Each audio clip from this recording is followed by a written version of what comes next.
Doutora, nós estávamos falando aqui dos contraceptivos e o aborto, a relação entre eles, que é sempre muito velada essa informação, né? Na verdade, ela é omitida. Então, a doutora falou do DIU de cobre e os outros? Então, como eu expliquei no começo, a gente tem os métodos hormonais, que tem só progesterona, e os métodos que tem progesterona e estrogênio. Os que têm só progesterona não necessariamente inibem a ovulação. Então, em última instância, eles podem sim serem abortivos. E na verdade, hoje em dia, se você pega a bula do anticoncepcional, eles não colocam isso como um possível efeito colateral, nem nada disso. Mas as bulas mais antigas, eles descreviam porque, de fato, sabe-se que pode ter esse desfecho. Né? E, na verdade, assim, a usuária não tem como saber. Ah, é? Você não vai ficar sabendo. Então... Eu ia falar para você, uma dica que eu aprendi, que eles não vão escrever é abortivo. Por quê? Na minha cidade, Córdoba, um juiz, não é juiz, desculpa, um advogado, que a filha estava na Espanha, falou, filha, compra esse mesmo anticoncepcional para ver se a bula é a mesma. Não era. O mesmo anticoncepcional, como na Espanha o povo não está tão, como já foi legalizado faz tempo, não tem consciência, é diferente do que era na Argentina. Uhum. Na Espanha estava na cara que era abortivo. Na Argentina colocaram, e aqui no Brasil você pode ver na bula. Se não acreditar em tudo que você ouviu, perfeito. Procure e pesquisa a palavra anti-implantatório. Isso significa que se o bebê já se formou, quando ele for se plantar, não vai conseguir e vai ser abortado. Ou como mecanismo de ação, que o método ocasiona uma descamação endometrial. Né? Porque no útero, ele tem 3 camadas. A camada interna, que é o endométrio, com toda essa oscilação hormonal que acontece sem o anticoncepcional, o endométrio, ele prolifera e faz como se fosse, eu gosto de falar assim, um colchãozinho para receber o embrião. Não tem embrião, ele descama na forma de menstruação. Com o anticoncepcional, essa proliferação endometrial não acontece. Então, o endométrio fica fininho, então ele também não consegue grudar ali. Porque eu falo, é como se fosse uma sementinha num vaso sem terra, né? E até uma das indicações para os casais que querem engravidar e a mulher está usando anticoncepcional há muito tempo, o que é? O ideal, para de usar anticoncepcional, espera uns 3 meses para daí tentar engravidar. Para quê? Para o endométrio não estar muito fino. Senão não implanta. O risco de abortos sucessivos ali sem nem saber, né? Exato. Então, assim, a pílula do dia seguinte, né? Assim, porque geralmente os anticoncepcionais você toma todo dia.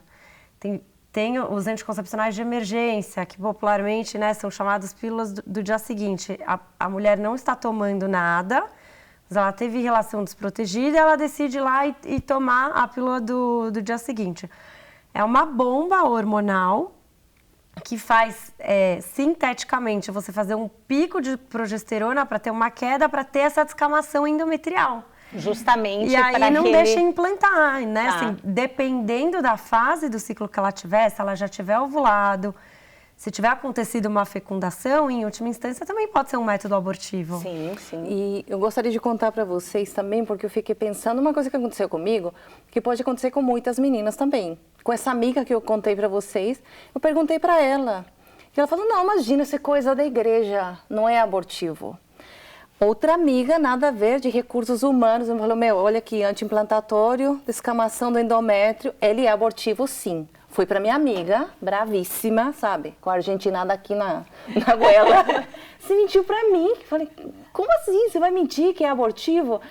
A minha amiga, com toda boa vontade, mas ela falou, mas a porcentagem é muito baixa. Falei, mas você está deixando de me falar uma coisa tão grave, eu posso perder um filho com risco de que a porcentagem seja baixa. E outra, ela me falou naquele momento, faz uns 10 anos, que eram 5% de possibilidade. Multiplica esse 5% na população mundial de milhões de pessoas que tomam. quantas estão perdendo os filhos sem saber. Porque os Exatamente. médicos não contam para as pessoas. Mas agora até lançaram um livro, né? Abortos Ocultos, e que Ai, que legal. eles Ah, resgataram, Inclusive o doutor Eduardo, se não me engano, escreveu o prefácio. Quem é doutor Eduardo? Já vou contar. Estamos ansiosos para saber. Não, já vou contar. O doutor Eduardo Honorato, é um médico ginecologista obstetra de Goiânia. Ele escreveu o prefácio e eu ainda não tive a oportunidade de ler o livro, Como mas chama, doutora? Abortos Ocultos. Abortos Ocultos. E ali parece que eles conseguiram juntar todas as informações científicas e trazer esse assunto... Que legal. De uma forma mais científica, né? Para tirar... Exatamente. Porque até a impressão que dá é que como as informações elas são muito veladas e busca-se, na verdade, ocultar essas informações, é mais fácil você falar, isso é coisa da igreja, né? É mais fácil, porque eu não vou ter que buscar. Não, que onde está a informação. O que minha amiga falou que me deixou horrorizada, e eu não sabia naquela época da cultura da morte, hoje eu super enxergo e tem tudo a ver. Mas ela falou assim, se a gente ficar falando, a gente e os médicos, vai ter um monte de mulher por aí engravidando. Como se engravidar fosse a pior problema. das coisas. Porque também, acho que vale a pena esclarecer, tem uma falsa segurança nos anticoncepcionais, achando que não vai pegar AIDS, não vai pegar herpes, não vai pegar... Vai proteger o seu coração? Que tipos de vida você está vivenciando? Que relacionamentos você tem? O anticoncepcional não te cobre disso. Essas coisas ninguém fala. Porque ele é colocado como uma solução prática, né? Assim, e de fato é. Né? Sendo super honesta, assim, é fácil, mas é saudável? Não é saudável, né? E para a alma? E até o que você estava falando, né? Às vezes assim, porque é conveniente, porque de repente eu não tenho outra solução. Né? Mas assim, existe sim outra solução, né? Existem os métodos naturais de planejamento familiar. Mas o que a gente aprende na faculdade, né? Assim, na nossa formação acadêmica? É verdade, existe sim. Mas dá muito trabalho. É uma trabalheira. Não funciona, não é prático.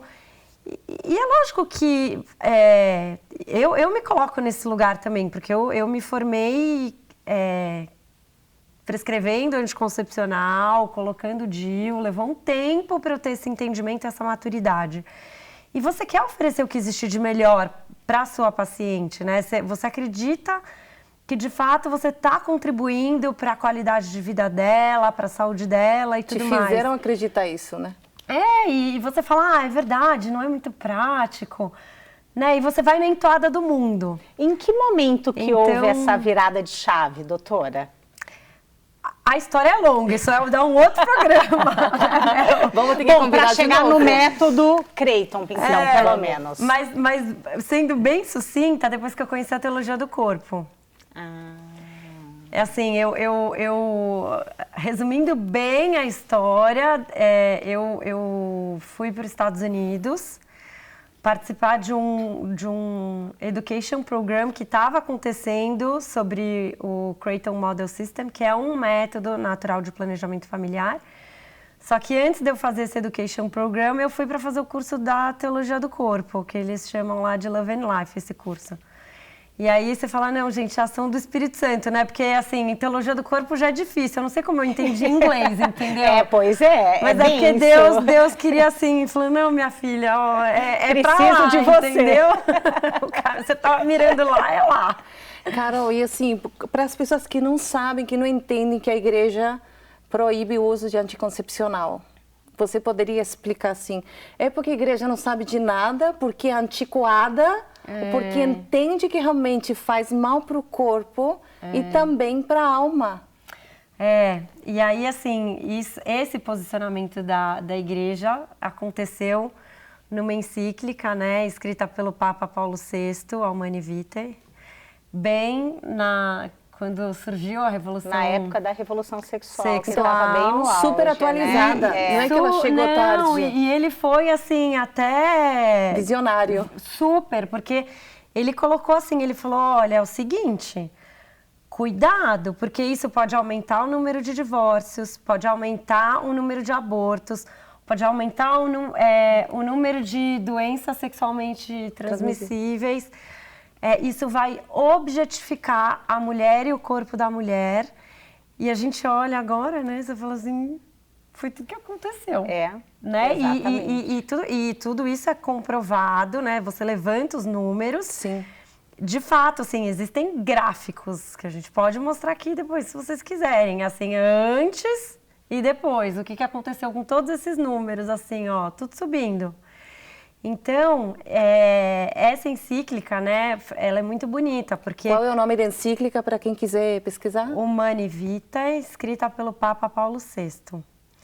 E aí, o que ele diz, né, em um determinado ponto? E aí que você vê como é bonita a sabedoria da igreja, assim, né? Porque eu também tinha essa opinião, viu? Falava, a igreja é retrógrada, fica tirando as ideias da cartola, não pode porque não pode. Não avança, né? Não avança, não. Obscurantista. Sim. Tudo que eles se posicionam é muito bem estudado e a encíclica é escrita à luz do Espírito Santo ali, né?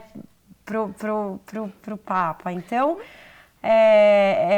ele coloca num determinado ponto, ele fala, olha, não é que a gente está dizendo que os casais, de repente, não tenham o direito a ter um planejamento familiar, porque a gente sabe que existem circunstâncias que são muito peculiares, às vezes de saúde, de um dos cônjuges, às vezes uma situação, uma circunstância pontual. A paternidade responsável, sempre se falou nisso, né? Exato. E aí o que ele coloca assim, ele faz um chamado, né? Olha, homens da ciência, por favor, desenvolvam um método que a gente use a nossa inteligência, use a ciência, mas que seja a favor da vida, a favor da relação, do casamento, do matrimônio, da família. Desenvolvam métodos que auxiliem os casais, né? E que contribuam para esse encontro, né? Homem e mulher.